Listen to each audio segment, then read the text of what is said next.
And welcome to Flyers Game Day. It's Brian Smith, Jason Martinez. Flyers Caps tonight. The game is back on the ice as the Flyers take on Ovechkin and the Caps tomorrow night back home against the Rangers. But Brian, an opportunity tonight to put the bad taste of what happened against Anaheim in the rearview mirror. Yeah, absolutely. This is a group trying to find its way a little bit, and they went from a terrific first period against the Ducks to not so good rest of the game.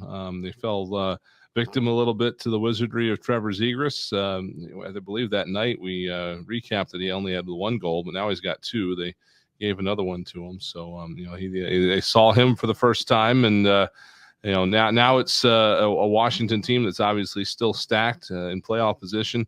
Maybe not as potent as they have been in recent years, but this is another good opportunity for all these guys to get some real NHL time against a top quality NHL opponent, and try to again take another step in what they're trying to do here the rest of the spring. Yeah, I think the interesting thing is too for me. I was pretty harsh on the team the day after the Anaheim game. I actually got a couple DMs from listeners saying, well, you're pretty tough on them. They just had a tough period. And I didn't look at that second period as just a tough period because, they got outshot in the period, whatever it was, 18-4. And it's not about just the result of the period. They went into it 2-0 up and they come out of it down 3-2. There's going to be down periods and there's pushback and there's another professional team on the other side. My problem was, Brian, it looked like a lot like some of the negative traits that we've seen of a team that maybe felt entitled to the win a little bit and stopped doing the right things. And I asked Mike Yo about this yesterday. And, I told him it bothered me and why it bothered me, because you let a team up off the mat after I had a first period where you gave them nothing. Yeah, and this is again starting to get into a point where the lineup is turning over a lot, and you're getting fewer and fewer guys that were involved in those those runs of the last 2 or 3 years where this sort of thing happened. But again, you're some of your veterans that have been here for 4 or 5 years, they have been a part of it, and it's something that you'd like to see them identify as something to get out of their game, and trying to tell these younger guys, hey, we've been doing this for the last few years, and we need to make sure it does not continue to happen. Somebody's got to step up and take that leadership role from a history point within the club, because you do have obviously the younger guys that weren't around, but you also have some other veterans who weren't here because they were playing in other places. So you have to kind of nip that in the bud and get to a point where you're not having periods like that, because we've talked about the Flyers having second period struggles this year. It's been a problem all year, but that was a particularly potent second period struggle, if you will. Yeah, the thing for me was that whatever that trait is, that needs to be left in this season. And the day after, when I calmed down a little bit, I was kind of like, okay, I'll give them the benefit of the doubt this time, because it is a different team, a different mix. There are young players. There's some voids in leadership that need to be filled, and guys like Kevin Hayes and Travis Konechny and other guys need to fill that. Ivan Provorov, not Cam Atkinson. But, it needs to be a one and done situation, an outlier, not something that creeps in now to the next game and the next game, because that's what we've seen too much of. So that's where they need to move forward. And that's where now this is an opportunity for them to show that that was a one-off, not the norm. It may just need to be something that happens once, again, because, along the same lines, a lot of these guys haven't been here for the time when it was a problem, and, they, obviously haven't experienced it. So now, they get an idea of, okay, this is, I'm sure they've looked back on it. This is what happened, and this is why it can't happen, because you cannot, you can't have sustained success when this thing is, this sort of stuff is going on all the time. So, again, I like that approach to just kind of give them the benefit of the doubt this time, and see if they now, again, everything that happens to you at this point for these kids, good or bad, goes in the memory bank. And it's, we heard, I don't know if you heard Cam York's media availability yesterday, but he was talking about how, the limited amount of time that he got last year in the end of the 2021 season, after his collegiate season was over, the limited amount of time he got at the NHL level was huge for him in terms of going into the off season, knowing what he had to do as far as, his strength, his conditioning, his overall game. And that's what's happening right now. And it's going to start again tonight with Bobby Brink getting his first look at the NHL level. So yeah, that's what you want to kind of have to happen in this run here, whether it is good or bad for these guys to go through some of these things so they can work on making sure that they're up to snuff for the coming season. Yeah, we've talked about that how important that is. That's one of the things you can get out of this time of years. Send players into the offseason with the awareness of what it takes to be successful at the NHL level. And that's why we like, when Mike Yo's putting some of these players into positions in games, killing penalties or, 3-on-3 or whatever it might be, that maybe next year that's not their role, but put them in that position now and kind of see where they go from there. It's going to be an interesting lineup tonight too, because, Brink comes in, Bry. He just signs that 3-year entry-level contract, which will obviously kick in tonight when he plays his first NHL game. Another debut for a Flyer. We've seen Noah Cates recently. He's got 6 NHL games under his belt. We've got Ronnie Attard, who's got 5 NHL games under his belt. And now we see Bobby Brink, who led the NCAA in scoring, won a national championship, and it's quick turnaround right to your pro career. But I'm looking forward to seeing Brink tonight. Yeah, I really am as well. And I think that's good that it's a quick turnaround because it doesn't give you a ton of time to think about it. You don't have to sit around and start thinking about how crazy the NHL is going to be. He just gets to go right from one to the other. And then they're going to, well, I would say they're going to ease him in, but he was on power play 1 in practice yesterday. So he may very well be tossed right into the fire. I don't know. But yeah, he'll become the 4th guy to make his debut for the Flyers in about 3 weeks. And not even that long, I don't think. It's just a little under 3 weeks. They've had Hayden Hodgson, Noah Cates, and Ronnie Attard come before him. And, to an extent, too, that's helpful for Brink because, he could go to – he could go to Cam Atkinson, the other, smallish guy in the lineup and say, hey, what was your NHL debut like, 10 years ago or however long it's been. Or you can go to Ronnie Attard and say, hey, what was your NHL debut like last week? He can really kind of lean on at least those 2 guys a little bit. Hodgson, I believe, is back with the Phantoms now. But, there's 2 guys that have gone through it recently, and he can kind of bounce off of them. And, you've got some other younger players, too, that can relate to him, like Owen Tippett, who is, again, a young guy, but, not that much older than Brink, but he's got a little bit more experience at the NHL level. And Joel Farabee might be another guy like that as well that he can go to and say, hey, let's talk about what you're going to go through tonight. And it's not going to be that big a deal. You're going to have some fun. And again, I think the big thing that Mike Yeo said about him, and I know you tweeted this out, is don't defer, just go out there and do what got you here. Don't do something that you think is going to be what your teammates want you to do. Just do your thing and you'll have success. Yeah, be who you are. Don't get to the top level and start trying to change now. Yeah, absolutely. Yeah, do what you've had success with. He's going to be on a line, Bry. The lines are Hayes, Farabee, and Atkinson on the top line. I look for that line to be pretty potent and produced because everybody that's been with Hayes has. Yep. But the second line is Scott Lawton centering Travis Konechny and Bobby Brink. And this line has got the makings of being a real pain in the rear end. And I'm going to set the over-under at 6.5 face washes by a Washington Capital player on that line combined, and I'll slam the over. Yep. That's absolutely, I think, what you'll see. It's going to take Brink a little while probably to, I think, interject his full personality in the NHL level, unless he's, even more confident than I think he is. But, I think I can certainly see a guy like him coming into the NHL and maybe not right away, being a thorn. But, I don't think it'll take too long for him to get very comfortable and start doing just that. It just reminds me of the what was it, Brendan Lemieux thing at the Flyers bench in the 2021 season, where Konechny and Lawton are right there, just giving it to him. I think Brink would fit very well into that trio. Boy, those 3 guys will be chatterboxes and a lot of fun for sure. And that rivalry teams, it'll really build up with. I wonder if you can mic up an entire line in a game. I know you can mic up one player, but. Mic up the whole line. It may just be like all 3 players talking over each other because they can't stop talking to the opponent. So it may get a little dizzying at some point. We have to separate the tracks, if you will, and play them out of order. But let's take a quick time out here on Flyers Game Day. It's Brian Smith, Jason Martinez. We're back after this on the BetRivers.com Flyers Broadcast Network.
We're back. It's Flyers game day as the Flyers get set to take on the Washington Capitals. We've talked about schedule a lot this year, Bry, and those points in a schedule where you go, wow, it's really unforgiving.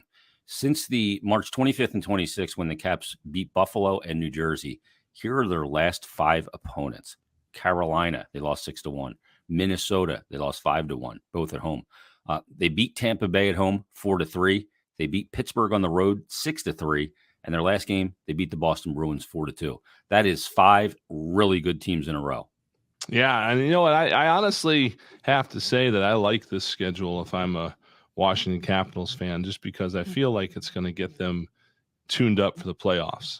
They are really in a situation where they can't do much damage to themselves, I don't think, by not having success in these games. And there's something to be said, obviously, about it. If you were in a situation where, hey, you don't do well in this stretch, you get knocked out of the playoffs or something like that. But they have they have a pretty healthy cushion that they would have to overcome to catch Pittsburgh for that 3 spot.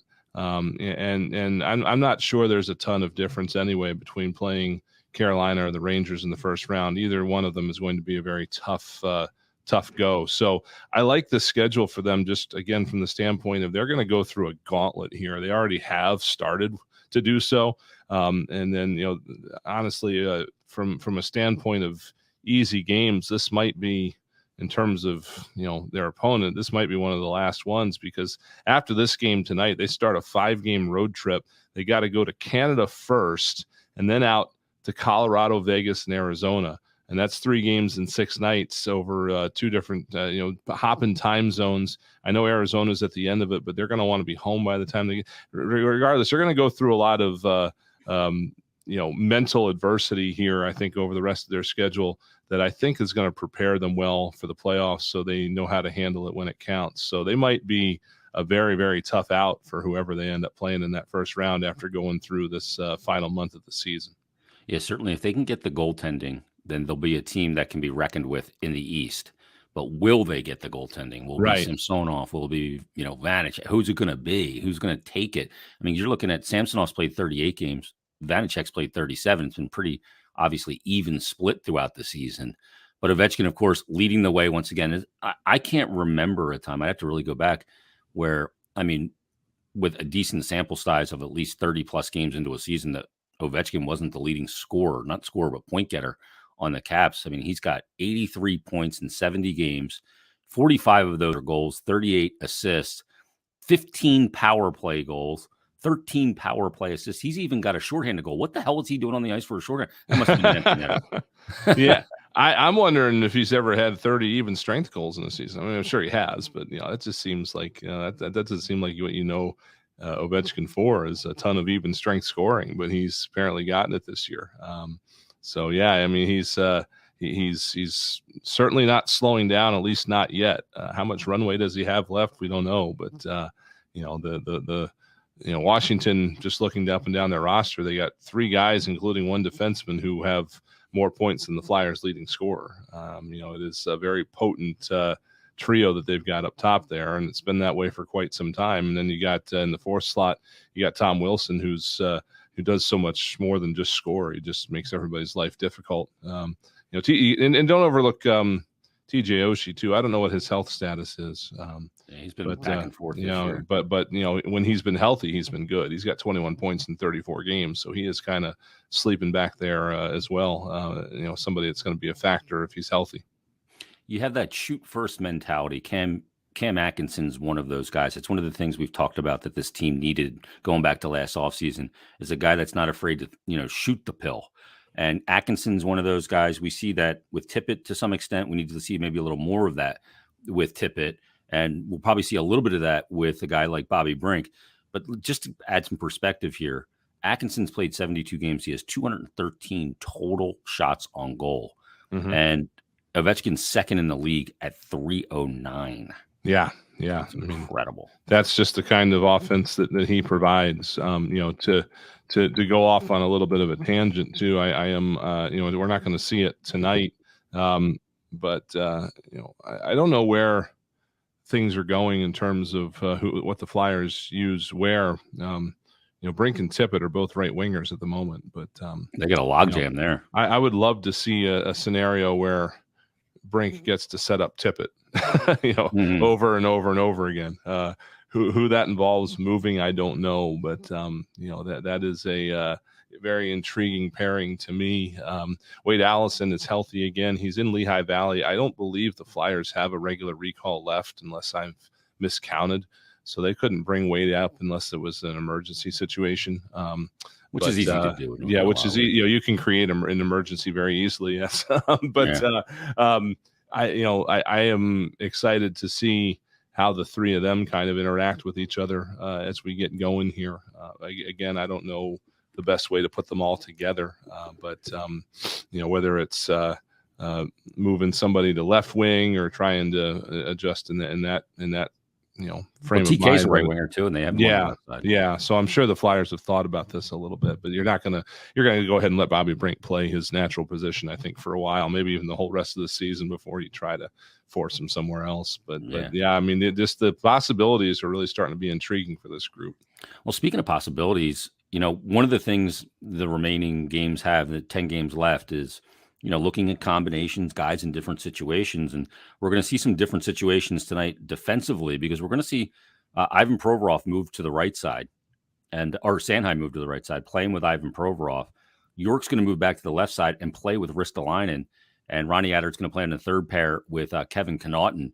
But Provorov and Sanheim is something that, a lot of people go, well, might as well try it. It doesn't maybe look stylistically like they would be a good fit together, and we've seen it before, and it's kind of been underwhelming, but this is different now. So we'll see what York looks like with Risto, and we'll see what Provorov and Sanheim look like together. My recollection of what it looked like in the fall was that underwhelming would be nice. I don't even think it survived the game when they tried it in the fall. Maybe not even a period. But Provorov is playing differently now than he was then. We have seen him have a bit of a renewed confidence come with having a certain type of player on the ice with him, and really Sanheim fits the mold for that. So I like that they're giving it a shot again and just seeing how it works. Again, there's nothing to lose at this point.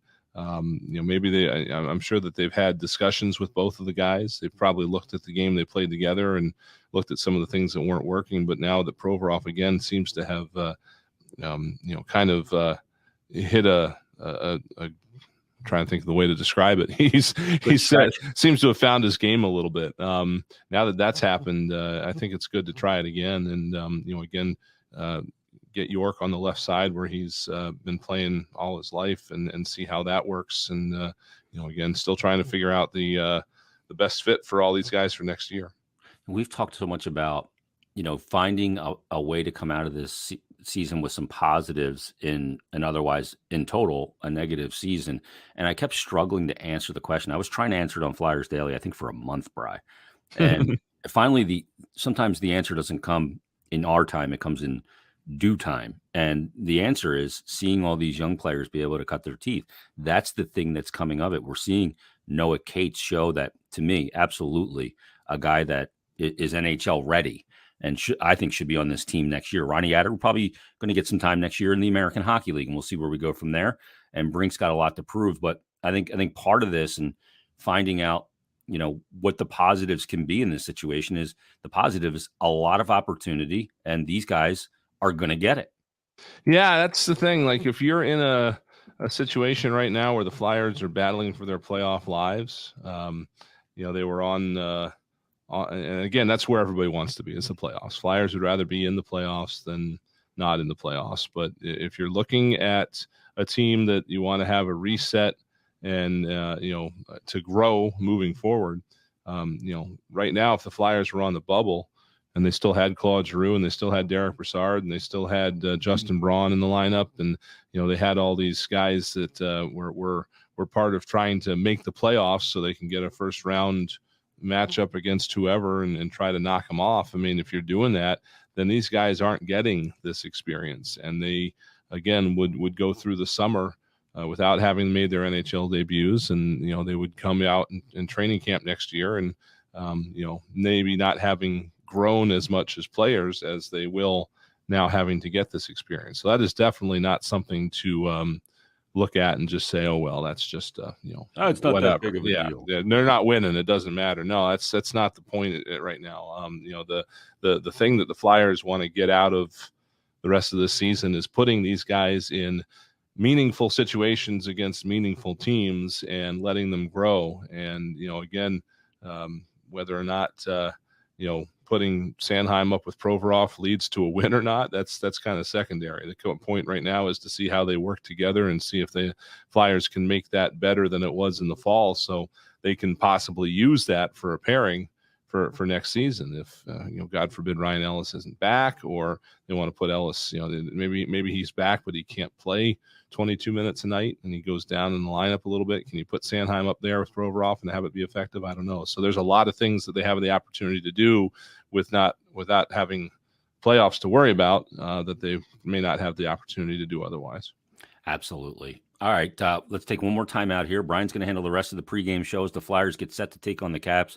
Tim Saunders and Steve Coates, they are sitting by. I'm sure they're sitting. I know they're not standing. Yeah, absolutely. In D.C., they'll bring you the countdown to face-off and all the first period action after another quick segment after this. You're listening to Flyers Game Day on the BetRivers.com Flyers Broadcast Network.